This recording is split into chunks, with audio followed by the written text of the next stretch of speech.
Hi friends, ಎಲ್ರಿಗೂ good morning. ಎಲ್ಲರೂ ಹೇಗಿದ್ದೀರಾ? ಎಲ್ಲರೂ ಚೆನ್ನಾಗಿದ್ದೀರಾ ಅಂದ್ಕೊಂಡಿದ್ದೀನಿ. Welcome back to my daily vlogs. ಇದು ನನ್ನ ವೆಡ್ನೆಸ್ಡೇ ವ್ಲಾಗ್ ಆಗಿರುತ್ತೆ. ವೆಡ್ನೆಸ್ಡೇ ಮಾರ್ನಿಂಗ್ ಟಿಫನ್ ಎಲ್ಲ ಮುಗಿಸ್ಕೊಂಡು ಮನೇಲಿ ಏನೇನು ದಿನಸಿ ಖಾಲಿಯಾಗಿದೆ ನೋಡೋಣ ಅಂತೇಳ್ಬಿಟ್ಟು ಎಲ್ಲ ಚೆಕ್ ಮಾಡ್ತಾಯಿದ್ದೆ. ದಿನಸಿ ತರಿಸಿ ತುಂಬ ದಿವಸ ಆಗಿತ್ತು. ನಾನು ಫಸ್ಟೆಲ್ಲ ಡಿಮಾರ್ಟ್ಗೆ ಹೋಗ್ತಿದ್ದೆ. ಈಗ ಡಿಮಾರ್ಟ್ಗೆಲ್ಲ ಹೋಗ್ತಾ ಇಲ್ಲ.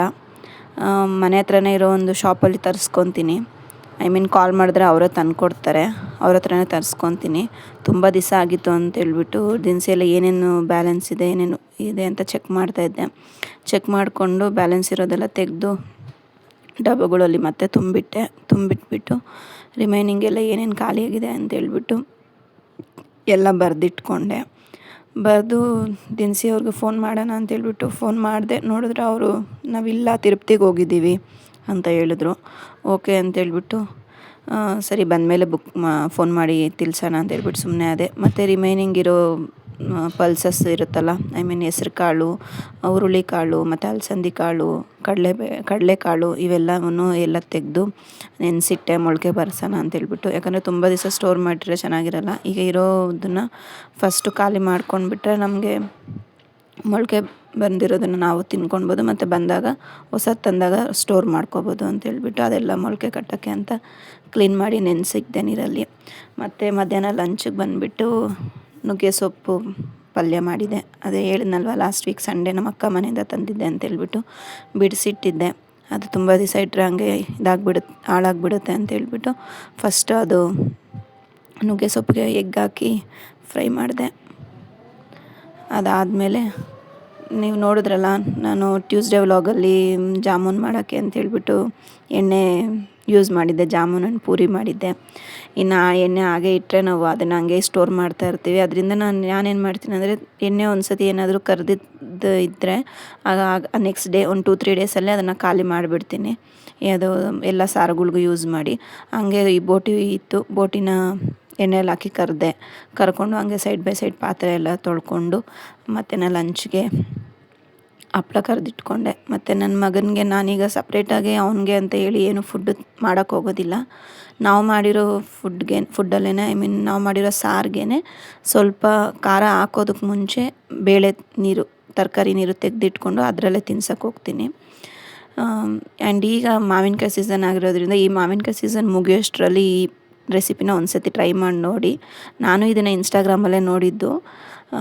ನಾನು ಟ್ರೈ ಮಾಡಿದೆ. ಓಕೆ, ಚೆನ್ನಾಗಿ ಬಂದಿತ್ತು. ಇದು ಯಾರಾದರೂ ಮನೆಯಲ್ಲಿ ಒಬ್ಬರು ತಂದರೆ ಎಲ್ಲರೂ ತೊಗೊಂಡು ಬರ್ತಾರಂತೆ. ಹಂಗಾಗಿ ನಮ್ಮ ಮನೇಲಿ ನಾನು ತೊಗೊಂಬಂದೆ, ನಮ್ಮ ಹಸ್ಬೆಂಡ್ ತೊಗೊಂಬಂದರು, ನಮ್ಮ ಅತ್ತೆ ತೊಗೊಂಬಂದರು. ಒಬ್ರಿಗೆ ಗೊತ್ತಿಲ್ದಿರೋ ಒಬ್ರಿಗೆ ಮಾವಿನ ಹಣ್ಣು ತೊಗೊಂಬಂದು ಜಾಸ್ತಿ ಇತ್ತು. ಈಗ ಅದನ್ನು ತಿಂದು ಖಾಲಿ ಮಾಡೋಷ್ಟೊತ್ತಿಗೆ ಎಲ್ಲ ವೇಸ್ಟ್ ಆಗಿಬಿಡುತ್ತೆ ಅಂತ ಸ್ವಲ್ಪ ಹುಳಿ ಇರೋ ಮಾವಿನಕಾಯಿ ಎಲ್ಲ ತೆಗೆದೆಲ್ಲ ತೊಳೆದಿಟ್ಕೊಂಡು ಸ್ವಲ್ಪ ಲಂಚ್ ಮುಗಿಸ್ಕೊಂಡು ನನ್ನ ಮಗನಿಗೂ ಸ್ನಾನ ಎಲ್ಲ ಮಾಡಿಸಿ ನಾನು ಎಲ್ಲ ಸ್ನಾನ ಎಲ್ಲ ಮಾಡಿಕೊಂಡು ಲಂಚೆಲ್ಲ ಮುಗಿಸ್ಕೊಂಡು ಆಮೇಲೆ ಇದನ್ನು ಮಾಡೋಣ ಅಂತ ರೆಡಿ ಮಾಡಿಕೊಂಡೆ. ಇದಕ್ಕೆ ನಾನು ತೊಗೊಂಡಿರೋದು 1 ಕಪ್ಪು ಹಸಿ ಕೊಬ್ಬರಿ, 1 ಕಪ್ಪು ಮಾವಿನಕಾಯಿದು ಪಲ್ಪು ಗ್ರೈಂಡ್ ಮಾಡಿರೋದು, ಅದಕ್ಕೆ 4 ಸ್ಪೂನ್ ಸಕ್ಕರೆ ಮತ್ತು 2 ಏಲಕ್ಕಿ ಹಾಕಿ ಗ್ರೈಂಡ್ ಮಾಡ್ಕೊಂಡಿದ್ದೀನಿ. 1 ಕಪ್ ಫುಲ್ಲಾಗಿ ಪಲ್ಪು, 1 ಕಪ್ ಫುಲ್ಲಾಗಿ ಹಸಿ ಕೊಬ್ಬರಿ. ಫಸ್ಟು ಹಸಿ ಕೊಬ್ಬರಿನ ಬಾಣಲಿಗೆ ಹಾಕಿ ಚೆನ್ನಾಗಿ ರೋಸ್ಟ್ ಮಾಡ್ಕೋಬೇಕು. ಚೆನ್ನಾಗಿ ಅದರಲ್ಲಿರೋ ತೇವಾಂಶ ಎಲ್ಲ ಹೋಗೋವರೆಗೂ ಸ್ಲೋ ಫ್ಲೇಮಲ್ಲಿ ಇಟ್ಕೊಂಡು ಹುರ್ಕೊಂಡಿದ್ದಾದಮೇಲೆ ನಾವು ಈ ಪಲ್ಪ್ ಏನು ರೆಡಿ ಮಾಡ್ಕೊಂಡಿರ್ತೀವಲ್ವ, ನಿಮಗೆ ಸ್ವೀಟ್ನೆಸ್ಗೆ ಎಷ್ಟು ಬೇಕೋ ಅಷ್ಟು ಸಕ್ಕರೆ ಹಾಕ್ಕೊಳ್ಳಿ. ಆಲ್ರೆಡಿ ಮ್ಯಾಂಗೋ ತುಂಬ ಸ್ವೀಟ್ ಇರುತ್ತೆ, ನೀವು ನೋಡಿಕೊಂಡು ಸಕ್ಕರೆ ಹಾಕ್ಕೊಳ್ಳಿ. ಮ್ಯಾಂಗೋನ ಹಾಕಿ ಚೆನ್ನಾಗಿ ಕೈ ಬಿಡ್ದಂಗೆ ಕಲಿಸ್ತಾನೆ ಇರಬೇಕು. ಅದು ಸ್ವಲ್ಪ ಗಟ್ಟಿಗೆ ಬರ್ತಾ ನಾವು ಅಷ್ಟರಲ್ಲಿ ಸ್ವಲ್ಪ ಬಾದಾಮಿ, ಗೋಡಂಬಿ ಆ್ಯಂಡ್ ದ್ರಾಕ್ಷಿ ಎಲ್ಲ ಕಟ್ ಮಾಡಿ ಇಟ್ಕೊಂಡೆ. ಅದು ಸ್ವಲ್ಪ ಎಣ್ಣೆ ಬಿಟ್ಕೊಂಡು ಬರ್ತಾಯಿದೆ, ತುಪ್ಪ ಬಿಟ್ಕೊಂಡು ಬರ್ತಾಯಿದೆ ಅಂತ ಅನ್ನೋವಾಗ ಅದಕ್ಕೆ ಹಾಲು ಪೌಡ್ರ್ ಹಾಕಿದ್ದೀನಿ. ನನಗೆ 2 ಕಪ್ ಹಾಲು ಪೌಡ್ರ್ ಬೇಕಾಯಿತು.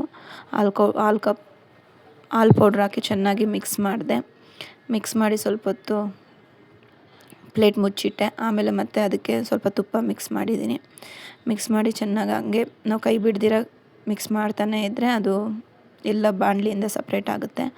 ಆಮೇಲೆ ನಾವು ಅದನ್ನು ತೆಗೆದು ಫುಲ್ಲು ಕೂಲ್ ಡೌನ್ ಆಗೋಕ್ಕೆ ಬಿಡಬೇಕು. ಕೂಲ್ ಡೌನ್ ಆಗೋಕ್ಕೆ ಬಿಟ್ಟು ಉಂಡೆ ಕಟ್ಕೊಂಡ್ರೆ ಚೆನ್ನಾಗಿರುತ್ತೆ. ನನಗೇನು ಹೇಳೋದು, ನಮಗೆ ಮಾವಿನಕಾಯಿ ತಿನ್ನೋ ಟೇಸ್ಟೇ ಇತ್ತು. ಬಟ್ ಚೆನ್ನಾಗಿತ್ತು. ಒಂದು ಸತಿ ನೀವು ಟ್ರೈ ಮಾಡಿ ನೋಡಿ. ವ್ಲಾಗ್ ಇಷ್ಟ ಆಗಿದ್ದರೆ ಸಬ್ಸ್ಕ್ರೈಬ್ ಮಾಡಿ, ಫಾಲೋ ಮಾಡಿ. Thank you.